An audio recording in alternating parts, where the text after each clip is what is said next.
Well, apparently big trouble for Democrats just 82 days away now from the fall elections.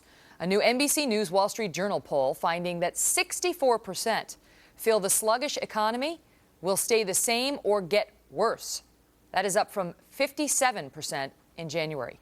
So if the economy remains stuck in neutral or gets worse, how will the Democrats fare come November?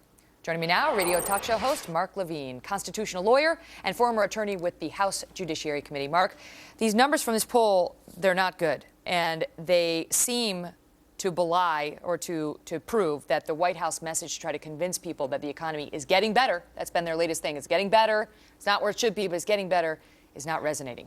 Yeah, I think somewhere Karl Rove is smiling, maybe in this very building. Rush Limbaugh is probably breaking out the champagne or OxyContin, whatever he's using.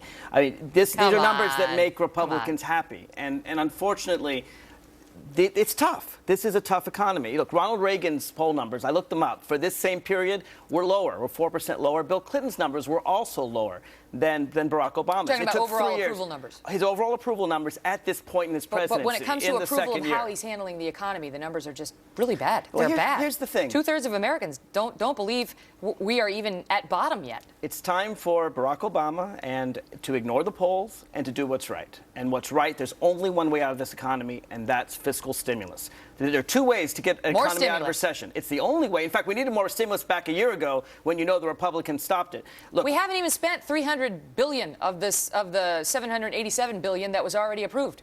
Why should we pass more stimulus? Because it's not sufficient. Look, there's two ways to make... What about the $300 billion? Why don't they spend that first? They are spending that. But look, there are two ways to stimulate an economy, right? There's monetary policy and fiscal policy. Monetary policy, that's what the Federal Reserve does. They already have their pedal to the metal. They're already lending at practically zero. Banks can get any money as much as they want. Businesses are sitting on more cash now than they have in 50 years. They're not spending it. Rich people have tons of money. They're not spending it. They're saving it. Why? Because there's not enough demand in the economy. Because when you give rich people a lot of money... Is it also because they don't have faith? Because we had on a guest earlier, we were talking about tax policy, and we were talking about how maybe some of those so-called rich business people are worried about the tax hikes that they're about to face in January. It can't be. How do we know this? Because they're sitting on more cash than ever before. The tax burden is as low as it's been since 1950, since the time of Harry Truman, and they're still not putting into jobs. And here's the secret. Rich people don't hire someone because they get a lot of money. You got a business, let's say they have a car factory, and they make $100 million more, and the CEO sticks it in his pocket. Is he going to hire more workers? Not a single one if there's not demand for cars. How do you get demand for cars? You get middle-class people spending. You get poor people spending. And the only way to do that is tax cuts for middle-class people, for poor people, and also government stimulus. That's how we got out in the 1930s. Barack Obama's already given tax cuts, and they don't seem to be changing our economy, Mark. I mean, we just got these numbers out today that the unemployment numbers, the application for jobless benefits, is the highest it has been in 6 months now. You know, Megyn, this economy is the worst we've seen since the Great Depression. This whole economy reminds me kind of like some Republicans throw a grenade. Barack Obama catches the grenade and in the process knocks over a glass vase. So he had nothing to do with it. No, he saved it. Oh, he stopped us off the cliff. Okay. We were losing 700,000 jobs every single month. The Democrats begged Bush, do a stimulus in November, in December, the lame duck Congress. Bush said no. Once the stimulus happened, what happened? You know this, Megyn. The stock market hit bottom and started going up. The job losses stopped, started going down, or started coming back. Ronald Reagan took 3 years to come back from his recession, which wasn't as bad as this recession. All right, but when you say we need more stimulus, I mean, apart from the fact that we haven't even spent 300 of the original stimulus, 300 million, or billion, I should say, you know, we just did a segment, I think it was last week, on the waste that was in the original stimulus. And I just want to tick off a couple. $1.9 million to collect, photograph, and study different species of ants in East Africa and the Southwest Indian Ocean Islands. $59,000 for a comparative study of the rise of colonial lawsuits in the Spanish Empire. $363,000 to help the National Institutes of Health promote the positive impacts of the stimulus projects. People look at this and they say, you want more? You want more like this? I'm not going to defend those, nor am I going to defend the millions that Bush spent to say, look at all the tax cuts I did. Remember all those little things we got? That's not helpful to get Bush. Blame Bush. He's gone. President Obama's there. This is a tiny amount of money. We need a lot of money. The way you stimulate demand, we have a problem. Businesses are never, it's a catch-22.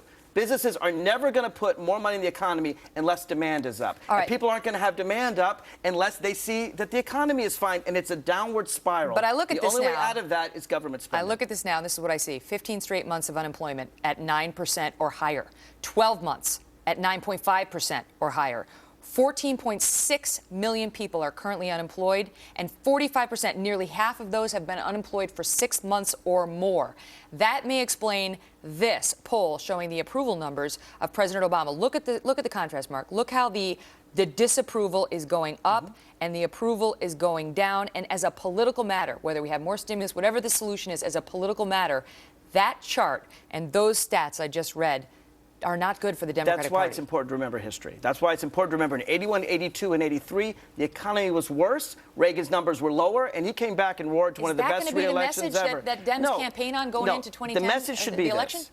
The Republicans need to get out of the way and let Barack Obama govern. They have declared war on Obama ever since he came into office, right? With Jim DeMint saying health care would be his Waterloo. They are trying to take him down, and they use the filibuster. Harry Truman used to complain about a do-nothing Congress. He got a stimulus. He didn't get the stimulus he wanted. You know, Christine Romer, who just left, wanted a stimulus more than $1 trillion. The Democrats wanted at least $80 billion in aid to the states. And in order to get 1 or 2 Republican votes, they had to cut it in half. No, that means that the state budgets are issue. suffering, and that means that teachers are being fired. The thing about the states is one of the most controversial things about the stimulus, because I see it as the least controversial. Because the states that actually lived within their means don't want to bail out the other states. Like, the federal taxpayers don't want to help states that have lived outside of their means and basically just pour cash their way because they think it's a reward for bad behavior. Megyn, you and I both know that in a recession, deficits go up. They go up because more people are unemployed, less people are paying taxes, more people need welfare, health care, and so forth. That happens in every deficit, every recession, every time in American history. And because states can't print money and the federal government can, only the federal government can put the money in to make things back to normal. That's how we got out in the 30s. The only difference is that Herbert Hoover in 1929 continued 3 more years of the same policies. By the time Roosevelt came in, people understood it was time for them. It took time to get us out. Herbert Hoover, he spent a lot of money. No, Herbert Hoover balanced the budget. He believed that that's what you had to do. He was a laissez-faire president, but he spent a lot of money. He believed in stimulus spending. He did not. Yes, Herbert Hoover believed. Well, we'll look it up. He believed in raising taxes and cutting spending. He balanced the budget in 1930. It was the wrong thing to do. Look it up, and we'll continue this debate another time. All right, let's do it. Thank you, Mark. Mark Levine. Listen to this one, Mark. He's a lawyer. Strip clubs without the stripping? That's what one state wants to do. That will make business a little tough. Now the club's customers are teaming up with the ladies in a legal fight to keep the wrappings off the eye candy. That's in today's Kelly's Court. And no, look, they want to get your reaction. I think it's a strange story. One man who knows a lot about strip clubs. My guess. Well, no, I'm not. No comment. Just kidding. Congressman Charlie Rangel was surrounded by his pals.